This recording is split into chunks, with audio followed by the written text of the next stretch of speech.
Trump got off because of course he was gonna get off. We sort of knew that, still had to do this. In the end, a total of 57 senators ended up voting to convict Trump of inciting the insurrection that took place at the US Capitol on January 6th. 57, the majority. But again, that doesn't really count for anything because there's always some higher bar that you need to reach for there to be consequences. And that includes 7 Republicans: Richard Burr, Bill Cassidy, Susan Collins, Lisa Murkowski, Mitt Romney, Ben Sasse, and Pat Toomey, which for the record is 2 more than I thought there would be. I don't know if you had sort of guessed or had a hunch, Francesca, but I thought they'd get 5.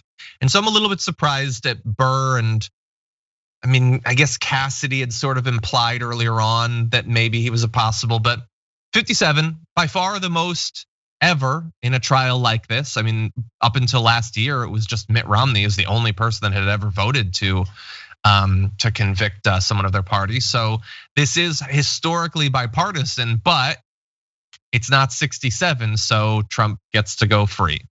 But that's such an important point, what you just mentioned, and is like, that's insane that Romney was the only, Romney gets a place in the history books as the first sitting senator to vote for the conviction of a president of the opposite party. That's insane. Like what that tells you about how broken this country is. And like, I'm sorry, founding fathers, but y'all didn't have it all figured out.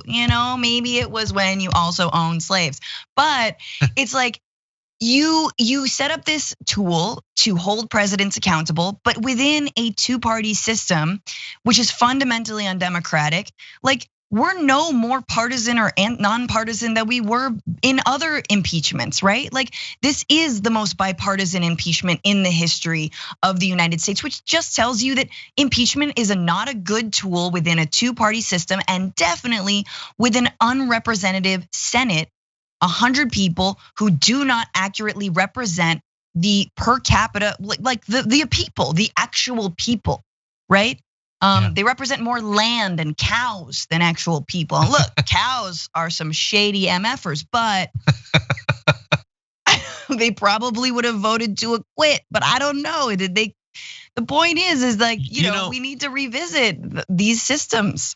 I agree. It's a terrible tool. All of them are terrible tools. Both the tools we have for accountability and those who should be using them. But anyway, we don't have, I don't know what we're supposed to have. Maybe we can have some sort of open conversation about, since none of this works, what should we have? Yeah. But I do want to piggyback onto your unrepresentative thing.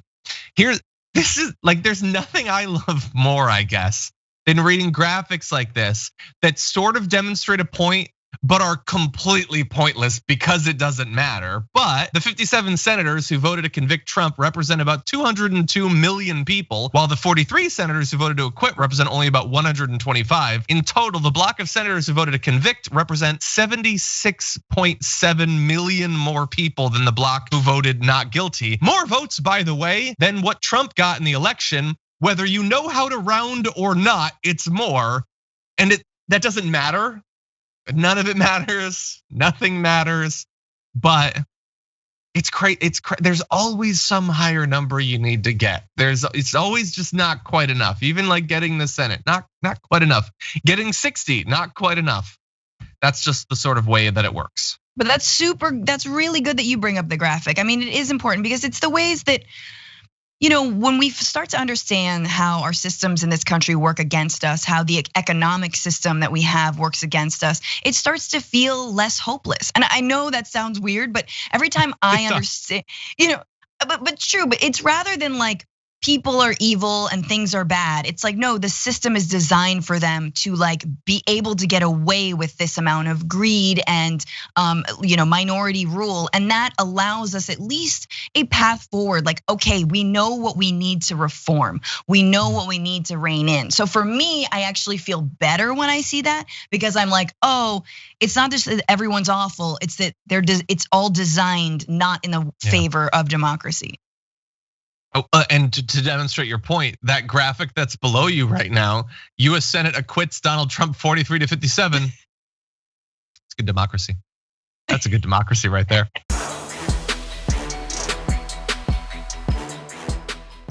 For more political news breakdowns, interviews, stories of activism, and me trying my hardest to care about the occasional big celebrity news story, subscribe to our YouTube channel at youtube.com/thedamagereport.